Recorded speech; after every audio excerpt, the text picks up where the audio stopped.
All right, I'm going to turn it back over for a superintendent report. Turn over to Dr. Hafner.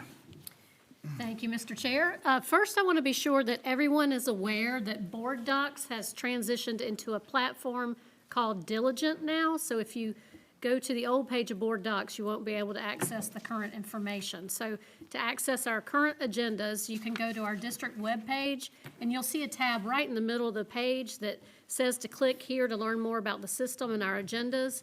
And you'll then see a link to the district's board meeting page, and finally a link to the Diligent platform. Or just go to the Board of Trustees tab across the top and drop down to the board meetings, and that'll get you to Diligent as well. But that is a new platform that we've been working to transition to, so I want to make sure you know where to find that.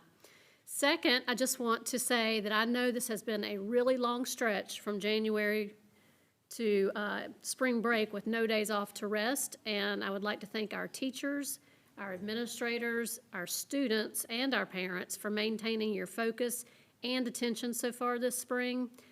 Many schools have been reviewing these last few weeks in anticipation of the state testing that has been mentioned in grades K-8 and end of course exams. The window opens May the 1st for South Carolina Ready, which is the Thursday after we return from spring break. So that will be here before we know it. Testing will run through May 14th with makeup testing in the days that follow. And our high schools will be administering advanced placement exams May 5th through the 16th, senior exams May 7th and 8th, and end of course testing May 12th through the 16th with makeups in the following weeks. So please note that I am not immune to the fact that testing is one snapshot of what our students know on one given day, but it is still the measure by which we are judged in the eyes of our State Department of Education and our community. Many of you have likely heard schools stressing the importance of doing your best and being on time and getting good sleep. And those are all good points to pay attention to every day of the school year, but especially during testing time. These tests are important because they help us understand how much progress your child has made and where they might need support from us moving forward in the year ahead or the remainder of the year. And so that said, I want to reiterate that these tests are just one piece of the puzzle, and we know that, and they don't define our children, their intelligence, or their potential.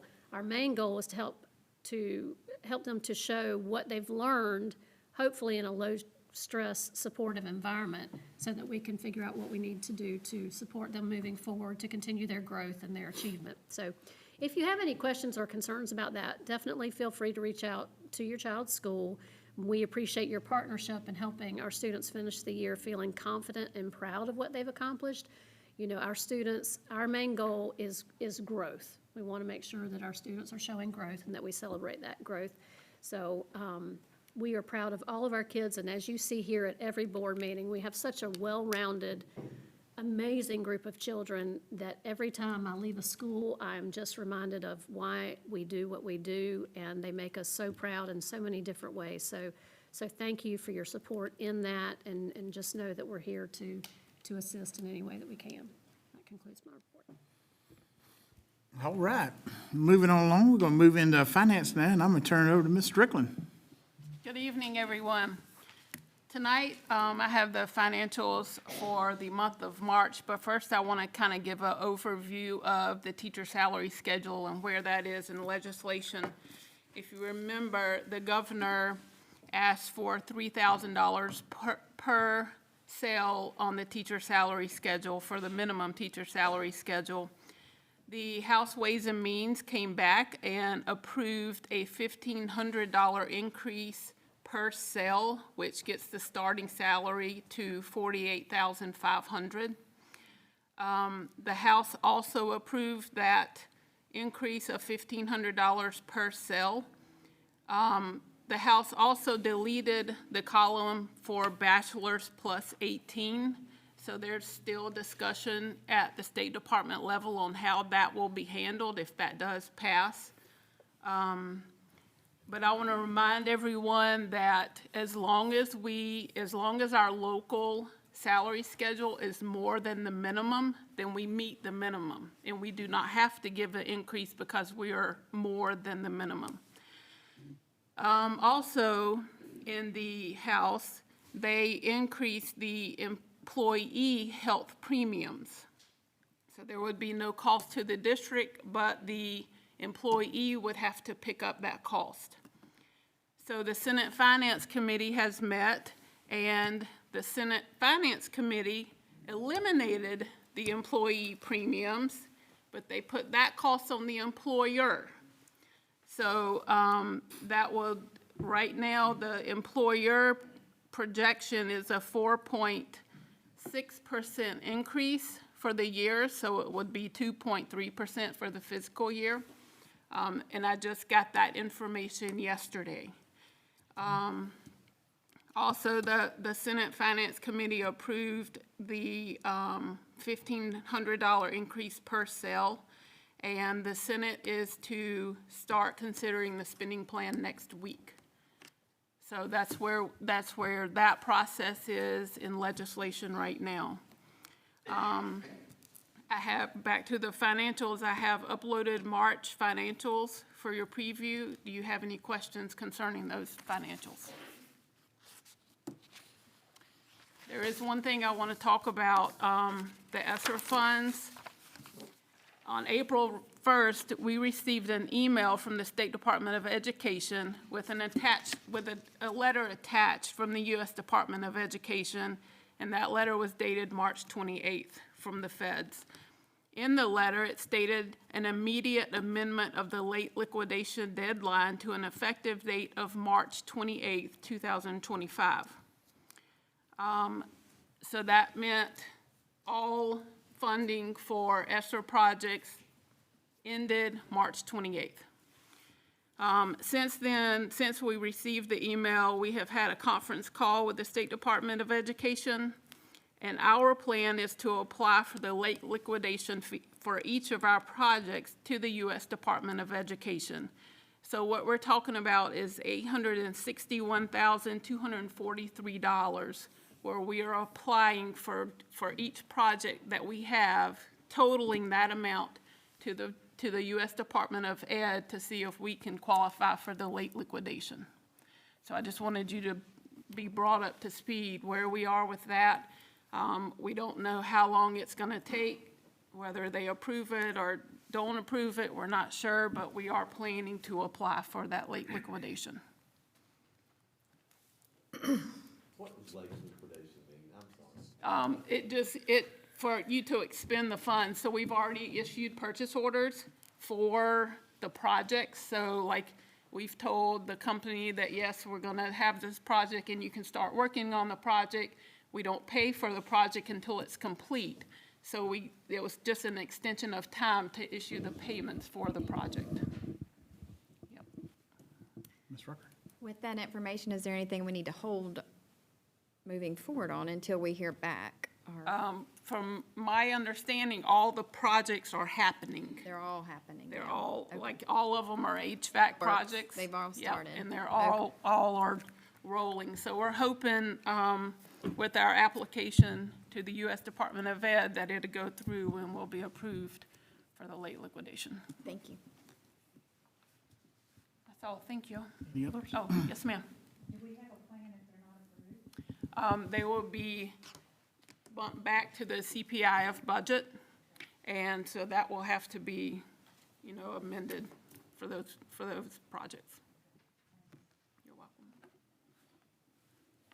All right, without objection, the monthly financial reports are set as presented, and that's going to move us on down to Human Resources. I'm going to turn it over to Dr. Cooper. Thank you, Mr. Chair, members of the board, Dr. Hafner. I'm going to call our Director of Human Resources, Stephanie Hunks, up to give us an up-to-date on our vacancies, please. Okay. Mr. Chair, board members, Dr. Hafner, good evening. I do have an updated report for you. As of this afternoon, we have 12 support vacancies, 20 regular education vacancies, and only 7 special education vacancies at this time. So, are there any questions? Thank you. Without any questions, that concludes our report. Thank you. All right, we're moving on along tonight. All right, we're going to turn it over to Dr. McDonald. We're going to instruction. And we'll continue to keep the pace, we hope, but I will make Proud of zero you. promises. Tonight, we have a couple of presentations for you that were requested earlier this semester at our work session. And so first up tonight, Alexis King, who is our coordinator for our dual enrollment and early college programs, is going to share some statistics and information with you about the success of that program. She does a fantastic job in that role, and we're looking forward to hearing her information this evening. Good evening. Mr. Chair, members of the board, Dr. Hafner, thank you so much for the opportunity to update you all on Lexington 2's dual enrollment program. Tonight, I'll be taking a little time to share an overview of what dual enrollment is, the benefits of our program, our current pathways and participation, some of our challenges that we faced, and the steps we're taking to grow and improve our program moving forward. Dual enrollment allows eligible high school students the opportunity to take college coursework and earn both high school and college credit at the same time at no cost. Through our partnership with Midlands Technical College, students in Lexington 2 can get a jump start on their post-secondary goals while they're still in high school. Students in our program commit to a minimum of 2 college courses or 6 credit hours each semester, with some even committing to taking courses during the summer. Our core goals are to enhance college readiness, giving students early access to rigorous coursework, and helping families save on the rising cost of higher education. And we've been accomplishing that with a few objectives that you see here. Our academic rigor we implement through college-level coursework. The college readiness, we expose our students to early post-secondary expectations. Early exposure to higher education allows us to support them in this endeavor while they're still in high school, so they have that support from us. Transitional support is through individualized advisement sessions and having clear academic pathways. And again, that cost savings for our students and their families, we're able to cover their tuition and textbook costs. And we'll talk a little bit more about that later on in our presentation. The early college program is designed for motivated rising 9th and 10th grade students who are in good academic standing and who can demonstrate college readiness through qualifying test scores. We currently offer several pathways under the Associate in Arts and Associate in Science degrees, including concentrations in marketing, accounting, general management, public service, and interdisciplinary studies. Each of these pathways are designed to align with high-demand career fields, current high-demand career fields, as well as offer our students college transfer opportunities for their chosen college degree programs. We are especially proud that these pathways, or 3 of our pathways, our marketing, our accounting, and our general management, were created in collaboration with our CAPE partners at the Innovation Center. Our students in the coming school year who successfully complete one of these pathways, not only will they earn their associate's degree, but they will also meet the criteria for being a CAPE completer. So this means that they will graduate from Lexington 2 both college ready and career ready. So we're very, very excited that they'll be able to have that designation through this program. While we did see a slight dip in our early college enrollment last year, we've already been able to rebound this school year, and we do expect continued growth. For the 2025-2026 school year, we currently have 57 applications from interested new students representing all of our middle and high schools. And so that is brand new students coming into the program. So we are extremely excited about that. For our upperclassmen who also want that college experience, we offer the dual credit enrollment program. Eligibility is very similar to early college. It is based on their current academic performance and any qualifying test scores that they may have.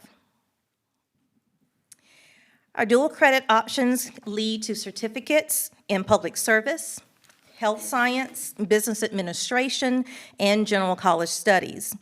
These are all credentials that offer students a great starting point toward both college and workforce goals once they graduate.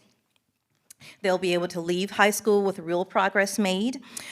These programs and pathways are going to be structured in ways where we expect to see continued growth and enrollment as we just did this school year. Students in our program have access to a wide range of transferable college-level courses, and you see here we have an example of just a few of the many courses that students are eligible to participate in through Midlands Technical College. There are courses like English composition, college algebra, psychology, public speaking. These are most of the courses that are transferable to colleges and degree programs here in the state of South Carolina.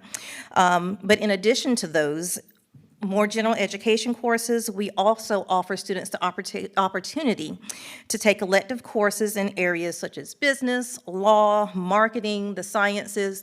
So we try to do our best to make sure that we talk to each and every student to find out where their interests lie so that we can guide them and direct them into enrolling in the courses that best suit their future plans. Each year, we are happy to have a number of our dual enrollment graduates in the spring not only come out with a high school diploma, but with college credits, certificates, and their associate degrees. At this moment, we are expecting 36 Lexington II students to be awarded certificates or degrees from Midlands Technical College this year. As you can see, that's going to be one of our higher numbers that we've had in the last few years. So we're very, very proud of those young ladies and young men for that accomplishment. So at this time, I'd like for you to meet and hear from some of those very students who will be walking the stage this year. They're going to share a little bit about their experiences participating in our program. And they're not rushing to come up, but I know they're eager to talk to you.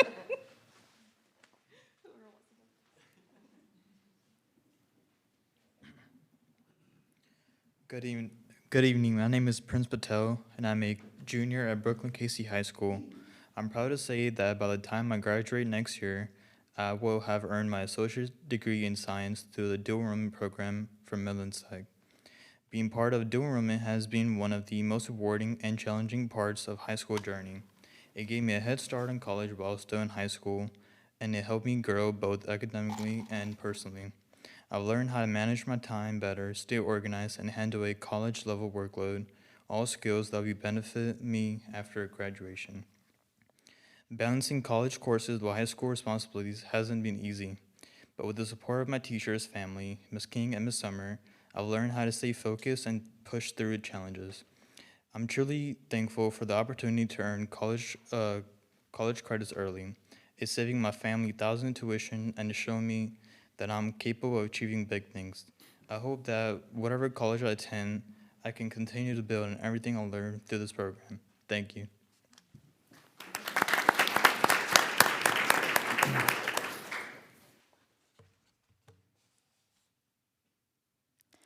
Good evening.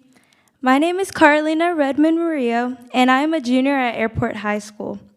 I am so proud to let you all know that I will be earning my General College Studies certificate from Midlands Technical College on May 7th, 2025.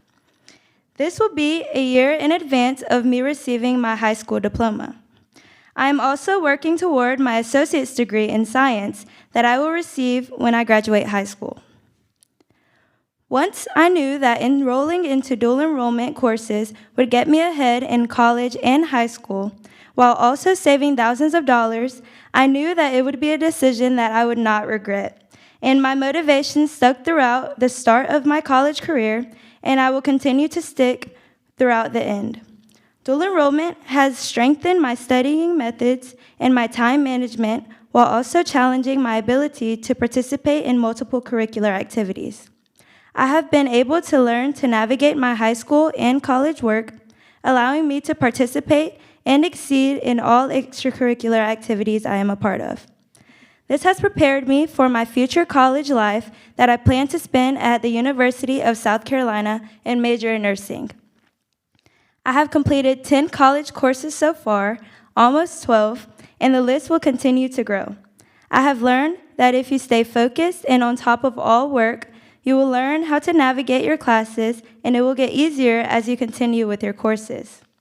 I have the experience of a college student that most people do not have in high school.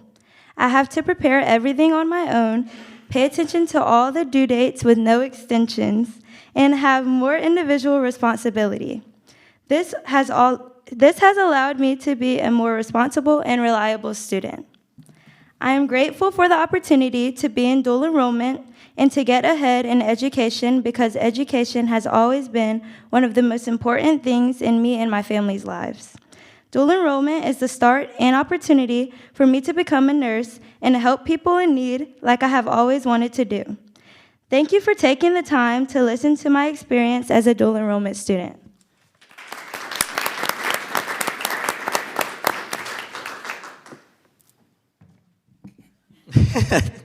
Hello, everybody. My name is Landon Chavez, and I am a senior at Airport High School.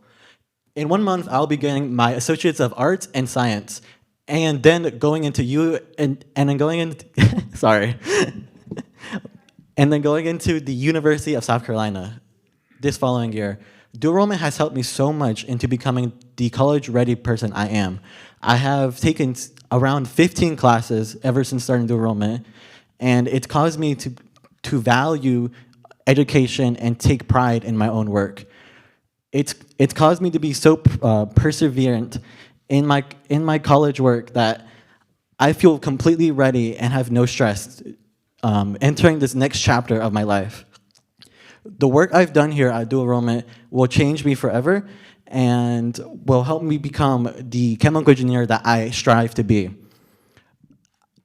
Currently, I've basically knocked out the entirety of the Carolina Core before even entering USC, and that makes me so proud. Thank you.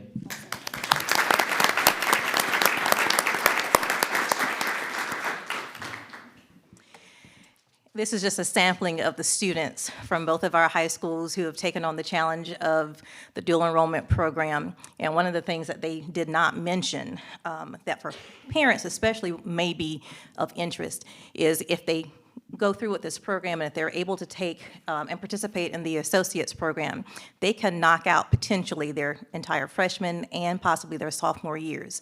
And they may be able to start their true college experience as a junior. So that is a major, major accomplishment for our students. So as with any growing program, we face a few challenges. Some of those are things like scheduling conflicts, faculty shortages, and some communication concerns. In some cases, we have had to adjust student schedules or their academic plans due to Midlands Tech staffing limitations. One solution we have been exploring for this particular challenge is identifying current Lexington II faculty who may be eligible to teach college-level courses for us in this program. We do have a few teachers who are close, but they are a bit shy of meeting Midlands Tech's credentialing requirements.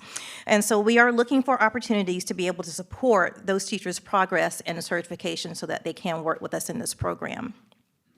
Additional solutions that we have also instituted include offering flexible scheduling, offering multiple course formats, strengthening communication efforts, and collaborating closely with Midlands Tech with advising and course support. So we do all that we can so we don't have to tell a student no. We want to be able to offer every course that can be of benefit to them in the future. We are glad that this opportunity comes, again, at no cost to families through multiple different means. Midlands Tech uses lottery tuition and SC Wins funding for students' tuition. And we are extremely grateful to Lexington II for covering the cost of all textbooks, thus removing all major financial barriers for all of our students. Recruitment for the upcoming school year is well underway. We have connected with our school counselors, our career specialists. We have hosted parent and information nights. We've visited the middle schools, and we've sent communications directly to students and parents. We've also used district media and communication streams to share promotional materials to ensure that all of our families and all of our students are aware of the opportunities that this program affords. So we have a special event coming up. This year's graduation ceremony for the class of 2025 will be held Wednesday, May 7th at 3 p.m. at Colonial Life Arena. And with no tickets required, we would be happy to have all of you come and join us in celebrating our students and all of their accomplishments, because we have many more in addition to the wonderful 3 students that are standing behind me. So both our dual enrollment and early college applications are currently open and available on our Lexington 2 website and Innovation Center websites. We have worked, myself and Mrs. Brenda Summer, to streamline the process to make it as painless as possible for our students and their parents. But if there are any questions, they are all welcome to contact us, and we will answer any of those questions for them. We'll be happy to do that. So we thank you for your continued support, and at this time, I'll be happy to answer any questions you have, or if you have any questions for our students. Have any questions? All right. Thank you so much. Thank you, Ms. King.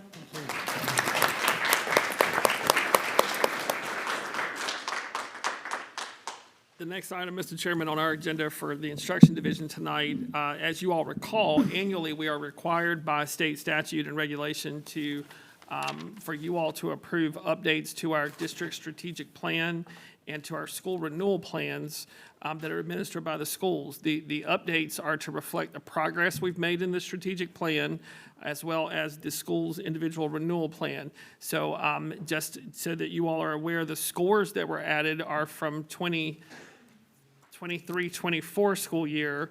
The actions are from 24-25 school year. So in next year's review, we will add updates from this year's scores. So scores are always a year behind. Actions are always the current year. So we wanted to present those to you. You have all of the plans as well as the district strategic plan. And our recommendation is that you all will accept these this evening. But I'm happy to answer any questions you might have. Any questions? You need a motion on it. Mr. Chairman, I'd like to make a motion that we accept the presentation of the district and school district renewal plan updates for 2025. I have a motion. Do I have a second? Second. Second. Any discussion? Okay. I'm sorry, I don't know what we're voting on. I just don't know what we're voting on. You're voting to accept these plans as they're updated, as listed. Well, there are just a whole bunch of pieces of paper here, and I'm not sure which one represents the plan. So every 5 years, the district is required to develop a 5-year strategic plan, which we did, I believe that was in my first year here. And during that same year, the schools look at the district strategic plan and the goals within that strategic plan, and they develop their school plans centered around their school deficits, but related to the district needs. And so as required by the State Department, each year, the schools and the district go in and insert the data that they have been able to acquire over the course of the last year's data, and as Dr. McDonald mentioned, and this year's steps of action towards fulfilling those goals. So it is a routine procedure that is required by the State Department, but it does drive the goals within the school buildings each year. And those plans are linked to the document that was shared with you prior to the meeting, as I understand. Is that correct? Is it possible at all to go over how, well, I mean, what the changes are? I mean,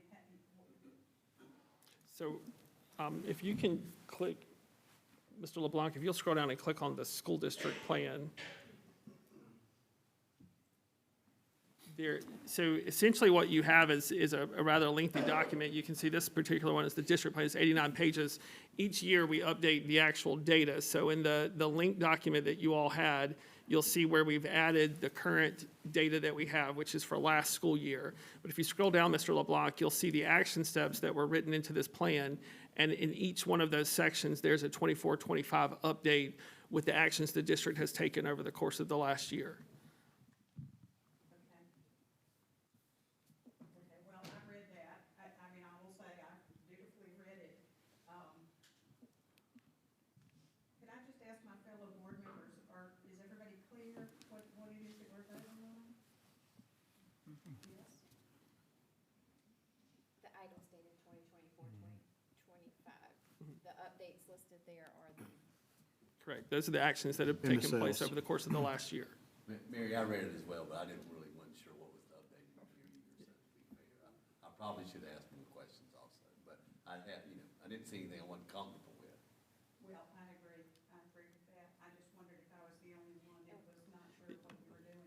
Ms. Burkett, there are no changes to the action steps, only an update for you all and for the public to see what the progress has been over the course of the year. So we haven't changed any, there were no changes to the actual action steps that were written in the plan, except for one section where we referred to STAR. Now it says MAP. Those are the only change. Everything is just an update for the annual report. Okay. I'm sorry to be so picky, it's just that I don't have anything to Sure. compare with. When I look at this, I don't know how it varies from 5 years ago. Do you know what I mean? It's Sure. sort of hard to know what it is that we're voting on, so thanks very much.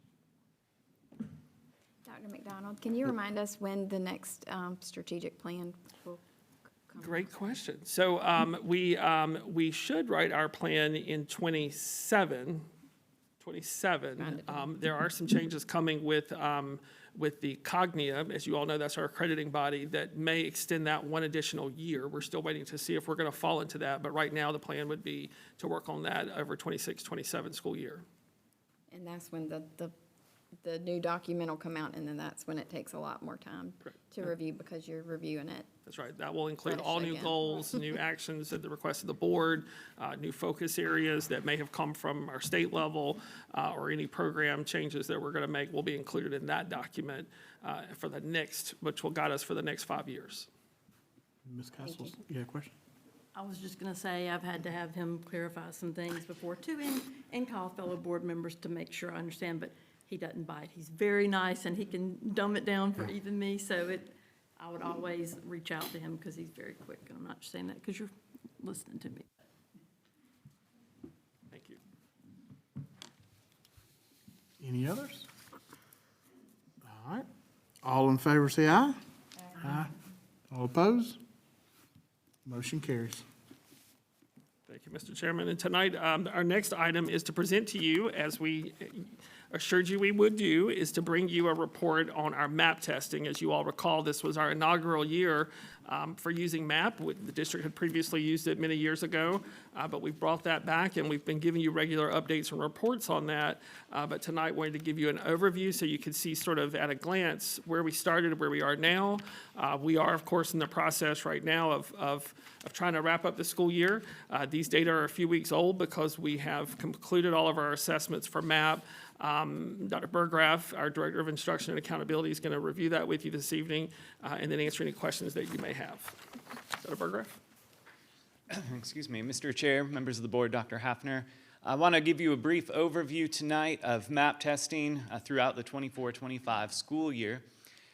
As you may know, by state proviso, we are required to administer a formative assessment to students 3 times a year, in the fall, winter, and spring.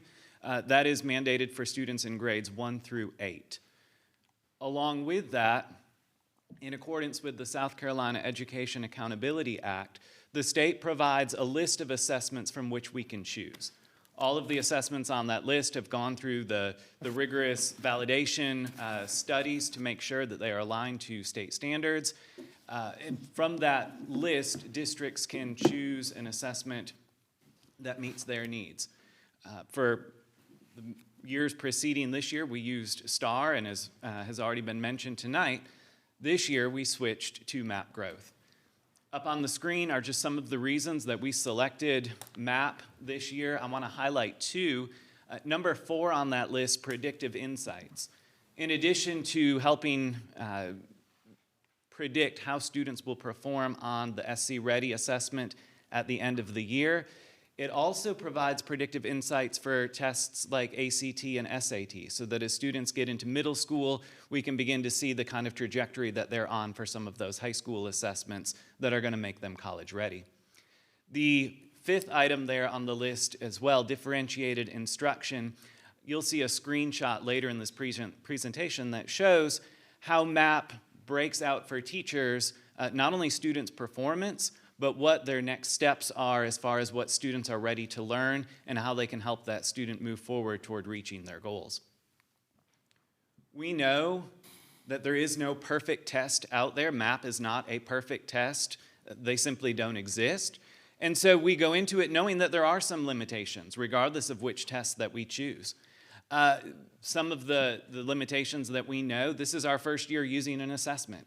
So it's hard for us to contextualize scores because we don't have scores from last year to be able to compare it to. Next year, we'll be in better position to speak to changes year over year. It's not a perfect predictor of state assessment scores. It's about an 85% correlation with the state test, which is a high correlation, but it's not a perfect correlation. And you can see some of the other limitations that are up there as well. Identifying those allows us to proactively address the limitations with students. We implement training so that teachers and administrators know how to use the data that MAP provides. We work with students to find what testing accommodations are needed and make sure that they are able to show us all that they are capable of showing when they take these assessments. One of the limitations that's important and has already been mentioned here tonight, it is one measure of students' progress. And so to use it as the sole determinant for placement in programs, for instructional decisions, is ill-advised. It is one data point of many when we are looking at a whole student. And it is intentionally titled the MAP Growth Assessment. It is not designed to be a snapshot, one-time look at a student's progress. It is over the course of the year. Are they growing and are they making progress? Whenever we have conversations with parents, administrators, there is that cautionary statement. Some students just aren't good test takers.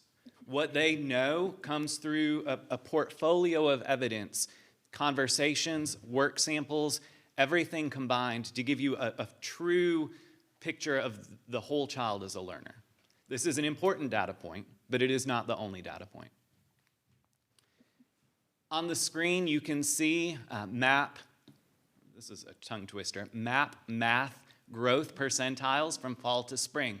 Just high level, typical bell curve, any number between 41 and 60 is considered typical. It's the middle of that curve. Highlighted in green are all the grade levels in the schools where we had a growth percentile fall in that normal range. Highlight Riverbank second grade, which exceeded that normal range. And there we have for reading as well, same color coding setup. Green indicates they're in the normal growth range. Saluda River, fifth grade, exceeded that range in reading. As content coordinators, in my role as the director of instruction, we look at where it's not green. Where do we see areas of need that going forward we need to work to improve? So some of our takeaways. Fifth grade math, it's a difficult year for students in math. Fractions and decimals can be tricky if you don't have a firm grasp of whole numbers. Fifth grade's designed to really develop that conceptual understanding so they see what's happening when I'm multiplying two fractions together or I'm dividing fractions, but it's not how you and I were taught math. And so inevitably what happens is they learn some of those shortcuts. Flipping the fraction upside down, multiplying across. It helps them get to the answer, but it doesn't help them understand what they're doing or why it works. And then on the state assessment, that's not the way that they're assessed. So fifth grade math is an area for growth and helping teachers see the need to develop that conceptual understanding. Grades 1 and 2 reading is an area where we continue to reinforce our efforts when it comes to intervention and early literacy, making sure that students don't get to third, fourth, and fifth grade and need intervention, that we fill those gaps on the front end when they have those phonic and phonemic awareness gaps so that by the time they get to third grade and beyond, they can decode and read fluently. And finally, pacing and content. As we go through a school year, time is a precious commodity. And the closer we get to the end, the more sometimes teachers feel the need to squeeze in material that they may not have gotten to yet. And what happens is you sacrifice some of that depth in order to try to cover the remaining standards.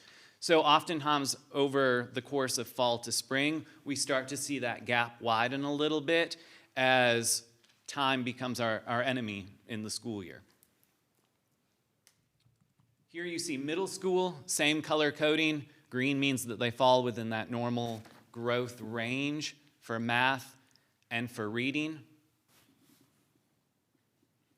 Some key takeaways in middle school. 6th grade is a difficult transition year for students. Going from the confines of elementary school to the big world of middle school is a difficult transition, and we see that show up in academics too. It's one thing for 4th grade teachers to have a conversation with 5th grade teachers because they're down the hall from one another. It makes for a smoother handoff from students in one grade level to the next.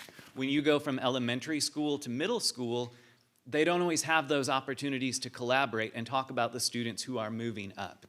So we need to make it a point of emphasis on our part to facilitate those conversations and make it a smoother handoff, not only in terms of knowing the students, but what the expectations are in 5th grade and what the expectations are in 6th grade and how to bridge the two. On the positive side, 8th grade math and English language arts are typically strong points. What we find in 8th grade is because they're also teaching Algebra 1 and English 1, that high school content, naturally the rigor of all of their instruction gets lifted just a little bit, and students rise to that occasion. So where we see student performance tend to fall off a little bit in 6th grade and 7th grade, they often rebound in 8th grade. And finally, achievement trails growth. And we know we have to grow before we begin to see the results play out on the achievement side, and we see that in MAP as well. There's a lot of growth happening, and that's great. Gaps are closing, but we don't see it always play out in the achievement results yet. That is coming down the road. Little timeline of how we moved through the year. Because this was a new assessment, after the fall administration, we trained our administrators to then bring back to their schools how to use those one-time reports. How do I find out how students did on that one piece of testing? Then after the winter window, we brought them all together again and did training on growth reports, because now I have 2 data points. And there's a whole new set of reports available to me to speak to how students moved from one season to another. This is a sample of what a teacher sees on a student report. You can see not only do they get an overall score, but they break it down by domain. One of MAP's key tenets is goal setting.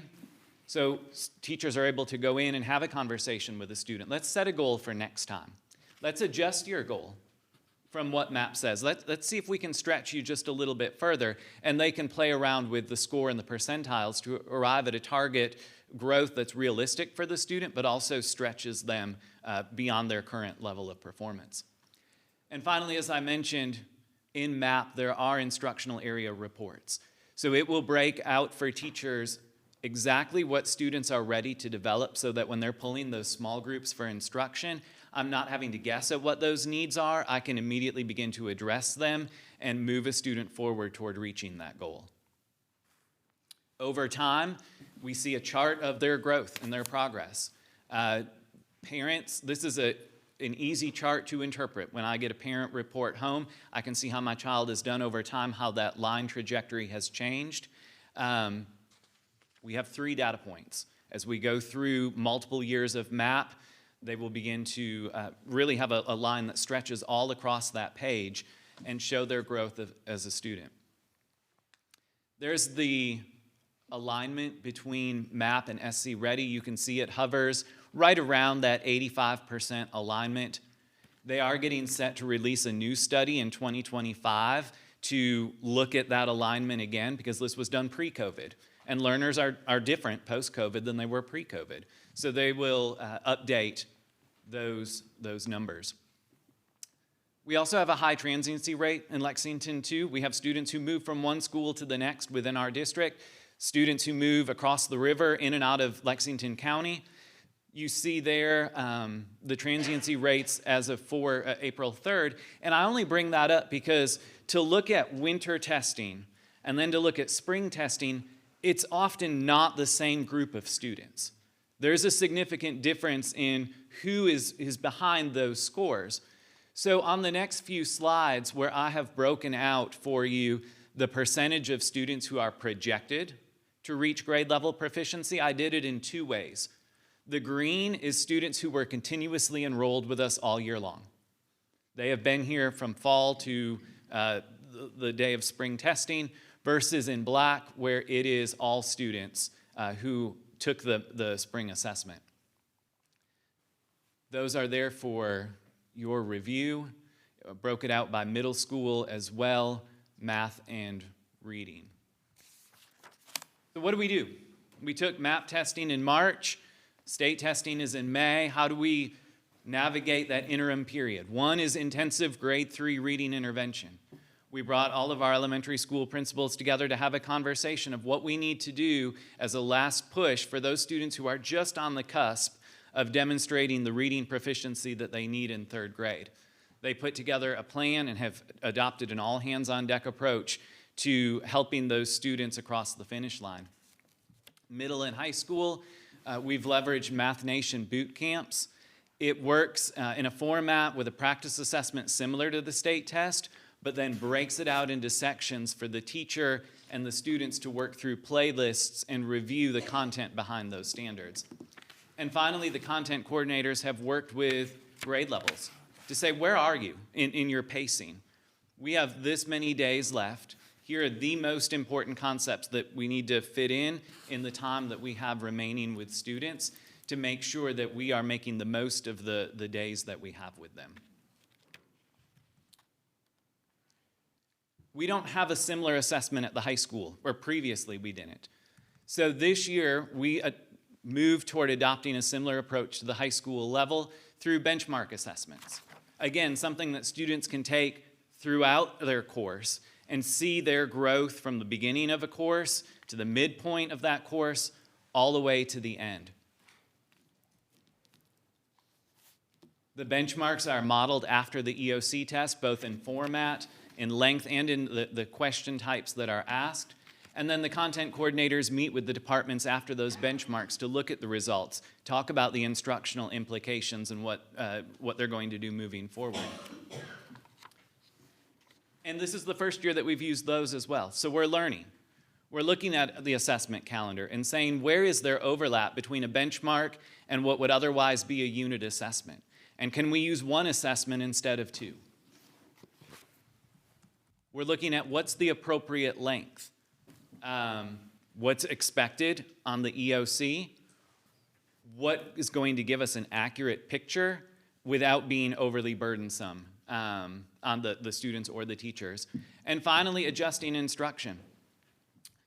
As an example, U.S. history took the first benchmark, and students scored remarkably well on Unit 5 content that they hadn't gotten to yet. As a teacher, that informs me that going into Unit 5, I can shave a few days there and apply them back to earlier units where students needed some more instruction. So it does give a glimpse of what do students already know going into a course that allows me to pace myself more appropriately as a teacher. With that is an overview of MAP testing and benchmarks. I'm happy to answer any questions. Any questions? What did we have before MAP? It was a test called STAR by Renaissance. Okay. How much involvement does it take? I mean, one thing I hear from the elementary school teachers is how, busy they are, administering these tests. And I hear kids come back and say they know what they made on the MAP test, which is good thing, bad thing, I'm not sure. But I just want to, what is involved for the elementary school teachers is, experience, been here, what do they have to do different than maybe what they used to have to do in the past? The difference between the test that we previously used and this test is that the previous test was a timed test. Students had a fixed amount of time per question, and if they did not answer in that amount of time, it automatically moved them forward. MAP is not a timed test, and nor is SC Ready that they'll take in a couple of weeks. So for a student giving what I would consider their best effort on a MAP test, it can take anywhere from really 40 minutes to about an hour to work their way through the test. They have reading and math, so that's 2 blocks of time. And due to other state legislation, our first graders really also have to take the MAP, and kindergartners have to take MAP reading fluency, which measures their what it says, their reading fluency, but that's another test in that same time frame that first graders have to take. They get the overlap of both types of testing.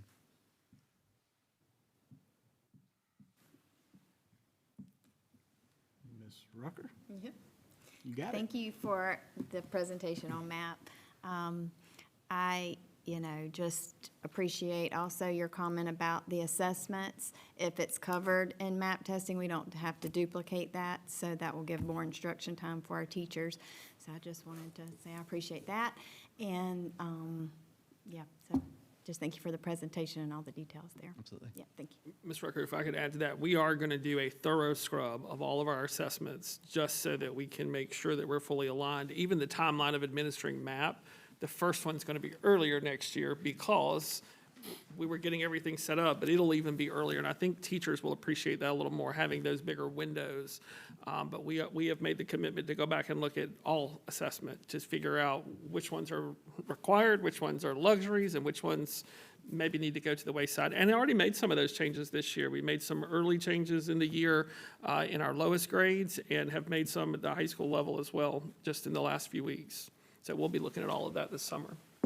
Thank you. And you also mentioned that the MAP testing drills down into the specific skill. So it shows where each individual child is strong and where they're weak, so that when they have the extra time, they can go back and build on those weaknesses. Yes. And build on those. Yep. And they see, as a student, it gives me ownership of what my next step is.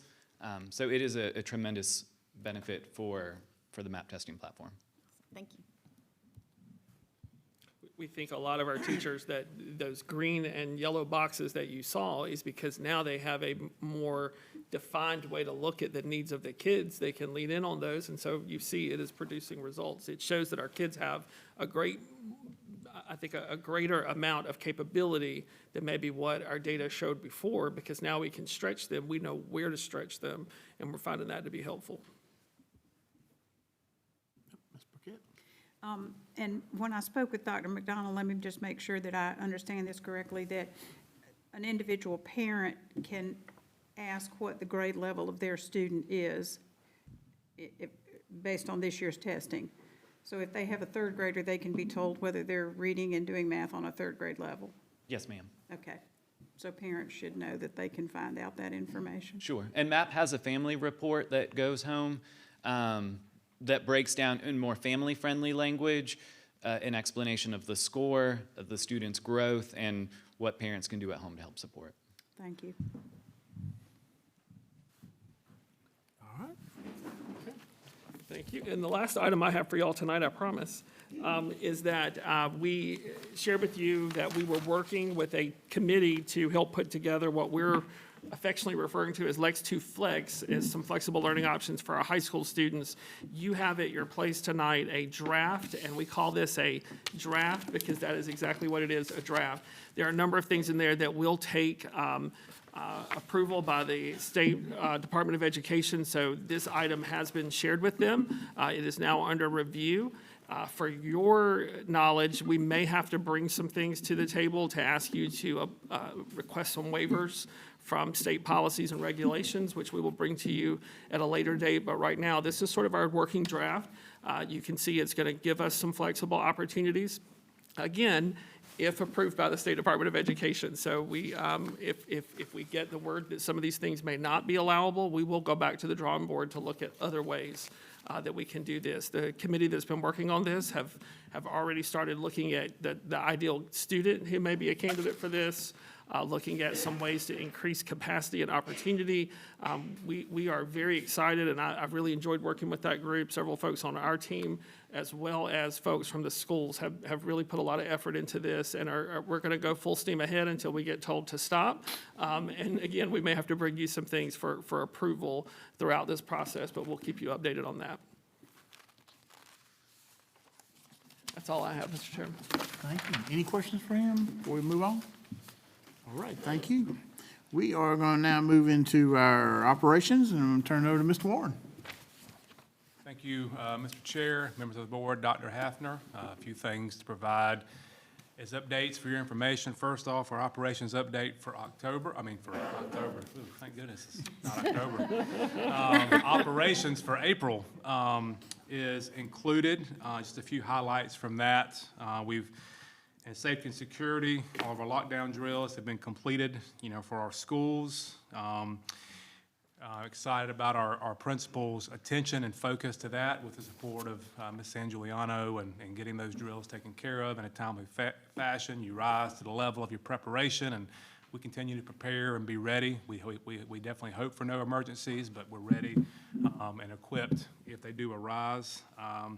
Also, once again, we'll host the School Safety Training Week, June 2nd through the 5th. This was a big highlight for us last year. We had law enforcement folks from all over the state came for a week. It was at Newbridge Academy last June, and just training in all areas of really school and law partnerships and how best we can continue to work together as a team. That's exactly what it is, our partnership with our law enforcement agencies. Also incorporating our school administrators. They'll be present at some of these trainings as well this summer, so excited about that being hosted here in Lexington too. Once again, got some really good feedback from that last year. Facilities and maintenance, just a few highlights there. The scoreboard at BC is operational and up and running. We've done some more fencing work at airport specifically.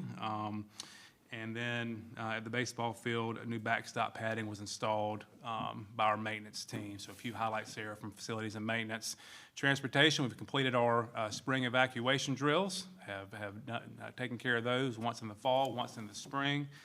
And then down with our student support services, continue to work very efficiently there, supporting our students and families. Just a few deadlines and dates were listed there. And also the Love and Logic classes are being held. There's some dates. We've already had 2 of those, one more on April the 29th. And then we'll have some at Wood at the CEC as well. So continuing to provide ways to support our families and provide help for them as they continue to kind of navigate, parenting and all the challenges that can bring. So that's the operations update for April. Any questions on that? All right, see there's no question. I'm gonna throw it back in your court for consideration, second and final reading. Yep, and then also, just real quick, want to just note our CPF progress documents included as well, for your reference. We've knocked off a few more of those since March, so that is there for you to review. And if you have any questions or anything, that kind of outlines our work, Mr. McPherson and his team, all the things we've accomplished and continue to accomplish this year. So yes, moving to the next item, old business. That's down to number 11A, consideration of second and final reading of our CPIF for 25-26. Before I really get into that, also want to talk about what also is attached there for your reference. This is really feedback from the board. We've heard some pretty clear feedback on our long-range facilities plan and really tying that into our CPIF plan moving forward. It's something we've done in practice over the years. I mean, since I've been here, of course, prior to me being here, but wanted to really look at that long-range plan and bring that into a more, I guess, condensed fashion, more of a 5 to 6 year plan that we'll look at as we focus on the next 5 to 6 years for facility needs, major facility needs here in Lexington 2. The previous one went out to 2060, so I felt like it was something we could look at and really make a little more intentional with our time and energy and focus for the next 5 to 6 years. And the plan for this would be to bring this to you every January during our winter workshop and really look at it as a 5 to 6 year plan. So each year, maybe adding another year to it and looking at really what's next in the world of capital project needs for our district, and then using that as a kind of a linchpin for the CPI plan that will be brought to you, in the spring, following that discussion on the long-range plan in January. So what you have here in front of you as far as the long-range plan is still a few highlights, and this is all, fluid. I mean, nothing in this document is set in stone. Nothing in this document is something that we're saying absolutely 100%, is going to happen when it says it's going to happen. It's just something for us to continue to use as we make decisions and funding decisions and facility decisions for our district. Talking about the discussion we've had about Congreve Elementary needing some attention, whether that's a replacement, whether that's a rebuild, what that might look like, still a decision for us to make as a district and for the board to provide direction on. So that's listed there, and also a funding, model for that school.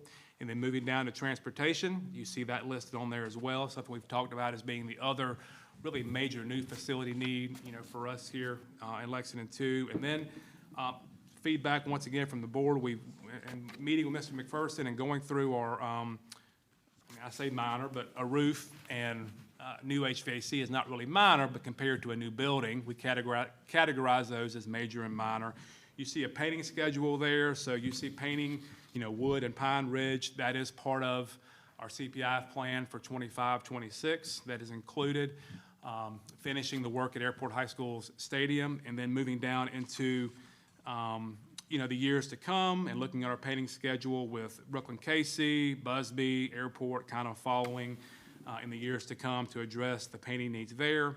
Also, the roofing schedule, we have Northside and Wood, which is a part of your CPIF plan that is presented to you tonight for final reading. Actually, I'm sorry, that was part of last year's. Moving forward, we have Busby's roof as part of your CPIF plan. That will be the summer of '26. And then HVAC schedule is attached as well for the next, going out to 2028, for our needs with HVAC. One thing I do want to mention here, this is my mistake, I want to own it. We do have Busby's rooftop units as part of the 25-26 plan for HVAC, so I'll add that here. I need to add that here for summer of '26 to capture the HVAC rooftop units at Busby, so I'll add that, as a change to our plan to make sure that's captured. I just noticed that, so I apologize. So with this, and then tied into our CPIF plan, kind of provides some pretty clear direction for the next 5 to 6 years. And then every January, we'll look at it. If we need to add something, delete something, change a date, we can definitely do that with your direction, with input from the administration on the needs for our district. So I guess any questions on this format for the long-range plan is what we want to work off of, for the next 5 to 6 years. Ms. Burkett? Yeah, I just wanted to thank you, Mr. Warren, because I was one of those people who said, I got to see a long-range plan, and you have just done a wonderful job. So thank you to you and your staff who put this together this way. It's really helpful. Yes, ma'am. Thank you. Definitely a team effort, and I appreciate your feedback because it gave us some clear understanding of what you were looking for. So thank you. You're welcome. I just wanted to thank you for the status of the current CPIF. That was great to see today. And then also the long-range plan before we approve the CPIF. I would like to recommend that we add that to policy for us to approve that. I think I had mentioned by March 1st each year, because I don't want any future boards to forget that we have a long-range plan. And I feel like if it's not possibly tied to policy, we could forget that we have it and not keep it current. So Yes, ma'am. just a thought and suggestion there. Well, for our yeah, board. I hear that. And like I said, I do feel like it definitely needs to be something that's kind of a standing agenda item on that January workshop. But yeah, I definitely hear your recommendation, but also want to make it part of what we discussed. I think it's perfect for a January workshop, but again, with, different, maybe in the future, other people planning it, it might get forgotten if it's not tied to a date and a policy. Yes, ma'am. Thank you so much. Done? Yes, ma'am. Okay. Mr. Chairman, I'd like to make a motion that we approve the administration's recommendation for second and final reading of the fiscal year 2026 CPIF budget 2025-2026. I have a motion. Do I have a second? I have a second on Ms. Castles. Any discussion? All right, all in favor say aye. Aye. All opposed? Motion carries 6-0. All right, we're gonna move, that's all you had there, Mr. Warren? Yes, sir. Thank you. All right, we're gonna move into new business and consideration Mr. travel. Chairman, I'd like to make a motion that we accept the 3 student travel requests as presented. A motion and a second. Any discussion? All in favor, say aye. Aye. Motion carries. All right, I'm gonna turn this one over to Mr. Warren. Consideration of naming Well, yes, this is, for your consideration and action. I know as Mr. Chair, you discussed earlier, with the impact of Mr. Lawrence L.G. Gardner had for Airport High School, and also Lexington District 2. I did get to meet him several times, and even though it was a short time that I got to know Mr. Gardner, the impact was obvious there. And so this request comes from Airport High School, AD, football coach, Coach Fiddler, and also Mr. Shillett supports it 100%. Just referencing again, the dates. Began volunteering as a student at Airport High School in 1969. Service lasted until March of 25, so you're talking about, over 50 years of service. He equipment manager for the football program through all head coaches in the history of the school. Served as a team historian. In addition to football, he served the baseball team in many aspects. Most recently, as a scoreboard operator for all home games. Mr. Lawrence attended many Airport High School events to support the student athletes of our community. He will be missed dearly by students, staff, and community members. And the request to come before the board for consideration and action is to honor Mr. Gardner by naming the field house after him. So happy to answer any questions, provide any more information. Ms. Wooten? Mr. Chairman, I make a motion that we accept the consideration and naming from the administration and Airport High School of the Airport High School Field House in honor of Mr. Lawrence Gardner. I have a motion and a second from Ms. Rucker. Any discussion on that? All in favor, say aye. Aye. All opposed? Motion carries. Thank you.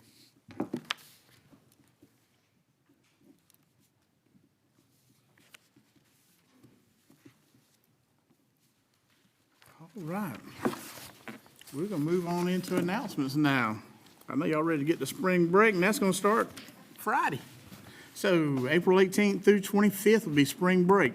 May 1st be our board workshop here in the District Education Center at 5 o'clock on May 1st. May 6th, Human Resource Career Expo in the PAC lobby at 4 to 6. May 14th, Target exit ceremony at New Bridge Academy at 9:30. If y'all have never been to that thing, go to it and see them kids, the excitement that they have and what we can provide for them kids, because you will come out of there with tears in your eyes. It is a special occasion for them. And then on May 15th, we're going to have a retirement reception and recognition in the PAC Center. May 15th is our next regular meeting of the Board of Trustees here in District Center at 6 o'clock. Can't believe we're going over all these graduations, but it's that time. May 20th, adult education graduation here in the Lexington Performing Arts at 7. May 26th, Memorial Day holiday. May 27th, student half day. May 27th, Airport High School graduation in Eagle Stadium at 8 o'clock. May 28th is a student half day, last day of school. They're going to be excited there. May 28th, end of the fourth 9 weeks. May 28th, BC High School graduation at Bearcat Stadium, 8 a.m. May 28th is Teacher in-Service Day, their last day. They're going to be excited there. But then that May 30th, report cards. Hopefully they'll all be happy, but report cards coming home May 30th, and that concludes our announcements. All right, Mr. Chairman, I make a motion that the Board of Trustees enter closed session for the following: receipt of legal advice regarding property, receipt of legal advice regarding state regulations, tuition waiver discussion, consideration of personnel reappointments, appointments, and resignations. I have a motion and a second. All in favor, say aye. Aye. Motion carries. We in executive.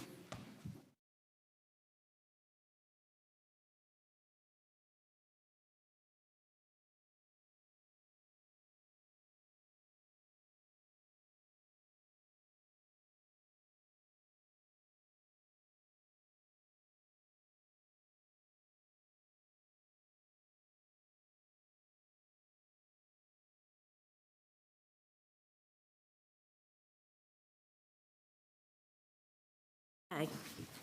I make a motion that the meeting be reconvened in open session and the appropriate affidavit executed. Have a motion and a second. All right, we're back in open session. All right. Mr. Chairman, I'd like to make a motion that we accept the administration's recommendation to, that the board authorizes the administration to use its discretion in waiving out-of-district tuition fees for the school year 2025 and 2026. Have a motion, do I have a second? Have a second. Any discussion? All in favor, say aye. Aye. Motion carries. Mr. Chairman, I make a motion that we approve the two resolutions as presented concerning properties. Have a motion and a second. All in favor, say aye. Aye. All opposed, motion carries. Sorry, let me write something down here. Okay. Mr. Chairman, I make a motion that we approve the administration's request for a 4K teacher and a 3K teacher for special ed and 2 ML teachers. Have a motion and a second. Any discussion? All in favor, say aye.